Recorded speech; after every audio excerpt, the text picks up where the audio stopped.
आज की रिकवरी पर। गुड मॉर्निंग विपुल। देखिए, ट्रम्प साहब आगे क्या करेंगे वो तो किसी को पता नहीं है, लेकिन जो मिला है उसकी खुशी मनाइए। आई थिंक उन्होंने वीकेंड पे बोला है कि दो अभी इमीडिएटली वॉर थोड़ा सा वो रुकाएंगे। और ये इसलिए भी हो सकता है क्योंकि अभी मिड टर्म इलेक्शन वहां पे नवंबर में बहुत जल्दी आने वाले हैं, तो उसके पहले उनको माहौल भी अच्छा बनाना है। रही बात मार्केट की, तो मुझे लगता है कि देखिए क्रूड गिरा है, क्रूड हो सकता है 85 $85-86 तक वापस आता है, तो मार्केट और भी अच्छी तरह से तेजी पकड़ेगा। क्योंकि Q1 के नंबर्स में एक बात तो हमने प्रॉपरली देखी है कि नंबर्स उम्मीद से बहुत बेहतर है।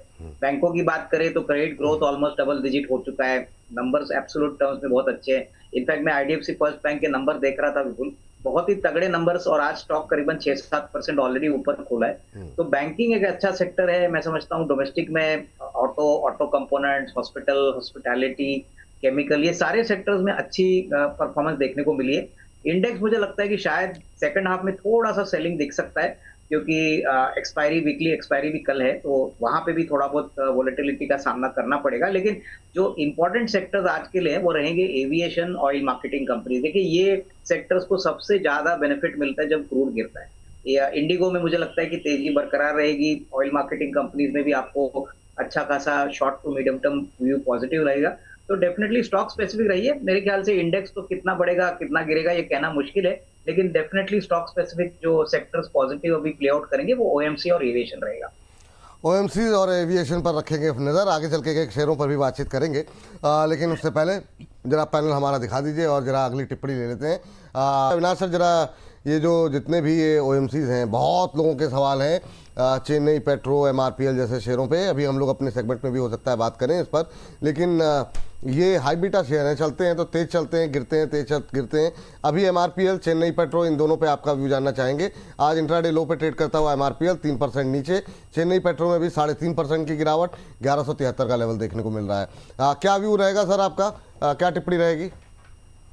नहीं विपुल, मुझे लगता है कि देखिए ऑयल मार्केटिंग कंपनीज में आउटलुक पॉजिटिव रहेगा, क्योंकि अगर क्रूड 85-90 के बीच में सेटल होता है और होपफुली ये जियोपॉलिटिकल सिचुएशन कंट्रोल में आती है, तो ऑयल मार्केटिंग कंपनीज को सबसे ज्यादा बेनिफिट क्रूड का फॉल का बेनिफिट मिलना चाहिए, क्योंकि इनके लिए सबसे बड़ा रॉ मटेरियल तो क्रूड ऑयल है। जब क्रूड 100 डॉलर हो गया था तभी हमने काफी बड़ी लंबी मंदी देखी थी। अभी फिलहाल तो मुझे लगता है कि मार्केट थोड़ा सा संभल रहा है, ये कोशिश कर रहा है कि ये जो क्रूड का फॉल है ये कितना सस्टेनेबल है। क्योंकि आज शाम को भी कुछ ट्रम्प साहब के कमेंट्स आ सकते हैं, कितना प्रोग्रेस हो चुका है नेगोशिएशन पे वो हमको पता चलेगा। बट जैसे ही थोड़ा बहुत कंट्रोल में सिचुएशन आती है, मुझे लगता है कि ऑयल मार्केटिंग कंपनीज में डेफिनेटली एक पॉजिटिव बायस रखना चाहिए। At least IOC, Chennai petro, MRPL, ये पहले क्वार्टर का नंबर मत देखिए, क्योंकि तभी तो काफी खराब नंबर्स एचपीसीएल ने भी डिक्लेयर किए थे। बट Q2 का नंबर अगर मान के चले कि 85-90 के बीच में क्रूड आता है, तो इनके लिए अच्छी बात रहेगी। दूसरा सेक्टर विपुल जी जो ऐड करना चाहूंगा वो एविएशन है। देखिए आज इंडिगो अच्छा चल रहा है, इंडिगो को भी सबसे ज्यादा फायदा होगा अगर क्रूड की कीमतें गिरती है, क्योंकि एविएशन ट्रैफिक बढ़ा है और कहीं ना कहीं देखिए ये मोनोपोली वाला बिजनेस है। इनके पास 50% मार्केट शेयर है, तो कहीं ना कहीं डेफिनेटली ये सेक्टर और ये स्टॉक पे भी वह नजर रखिए। मुझे लगता है शॉर्ट टू मीडियम टर्म में अच्छी तेजी यहाँ पे भी दिख सकती हम्म, चलिए, ये मतलब जो है ना सर, ये हम लोग फ्राइडे को भी मैं डिस्कस करने वाला था। खबर चूंकि आई थी इंटरेस्टिंग अदानी वाली, कि अदानी साहब अब जो है नहीं जा रहे हैं एविएशन। लेकिन समस्या ये हो गई, क्रूड इतना तेज हो गया, बाकी बाजार इतना टूट रहे थे कि उसको जो है इसको डिस्कस करने का समय नहीं मिल रहा। तो सर ये भी पॉजिटिव है सर इंडिगो के लिए, और अभी क्या करंट लेवल पर भी बाय कर सकते हैं इसको? देखिए टुकड़ों टुकड़ों में आप खरीद लीजिए, क्योंकि ये एक ऐसा शेयर है जो सभी को पता है, वेल एस्टेब्लिश्ड मार्केट लीडर है, मोनोपोली बिजनेस जैसा है। और दूसरी बात जो आपने कही कि अडानी जी ग्रुप एंटर नहीं करेगा, ये तो अच्छी बात है, लेकिन वो एंटर भी करते तो भी टक्कर देने के लिए इंटर ग्लोब के लिए उनको काफी समय लगता है। क्योंकि देखिए एविएशन एक बहुत बड़ा long term capital intensive business है, तो नहीं आ रहे तो अच्छी बात है, क्योंकि ये मोनोपोली मेरे ख्याल से काफी समय तक रहेगी। और उसलिए ये अगर खरीदना ही है आपको इस लेवल पे, तो टुकड़ों टुकड़ों में खरीदिए, एकदम एक साथ मत खरीदिए, तो शायद आपको रिस्क रिवॉर्ड अच्छा मिलेगा। चलिए ठीक, ये बात यहाँ पर निकल करके आई है। और इसके बीच में जो है हमारे पास अभी सत्ता, जरा ये बताइए कि ये जो बैंकों के रिजल्ट्स अभी जिसका आप जिक्र भी कर रहे थे, हम लोग भी देख रहे हैं काफ़ी अच्छे रिजल्ट्स आ रहे हैं। फोकस कहाँ किया जाए सर? मिड कैप पे करें, लार्ज कैप में करें, प्राइवेट पे करें, या पीएसयूज पे करें? स्ट्रेटजी क्या होनी चाहिए? और Q1 रिजल्ट्स को ध्यान में रखते हुए अभी बैंकों में अगर पोजीशन बनानी हो तो कोई फेवरेट बैंक्स हैं आपके?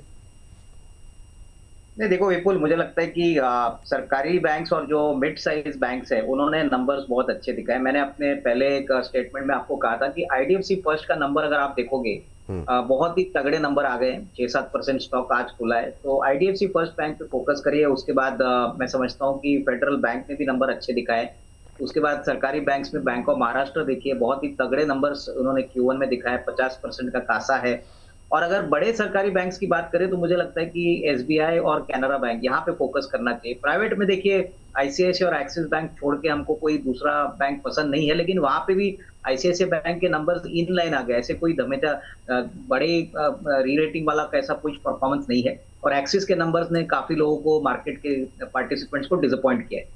तो मेरी चॉइस अगर आप पूछोगे तो सरकारी बैंक्स में बैंक ऑफ महाराष्ट्र है, प्राइवेट सेक्टर छोटी बैंक्स में आईडीएफसी फर्स्ट, फेडरल बैंक है, और बड़े सरकारी बैंक्स में होगा एसबीआई और कैनरा बैंक। तो यहाँ पे फोकस रखिए। मुझे लगता है कि ये नंबर्स जो आए हैं काफी उम्मीद से अच्छे हैं। एसबीआई कैनरा बैंक के शायद नंबर अभी तक आए नहीं है, बट डेफिनेटली अच्छे आने की उम्मीद है।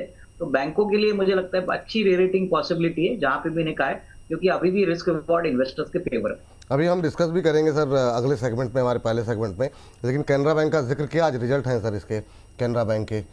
तो कैनरा बैंक रडार पे है आपके अविनाश सर? नहीं, बिल्कुल बिल्कुल बिल्कुल, मुझे लगता है ये लेवल बहुत अट्रैक्टिव है। देखिए ये बहुत बड़ी बैंक है, और सबसे बड़ी बात कैनफिन होम्स इनकी सब्सिडरी है, वो भी काफी अच्छा काम कर रही है।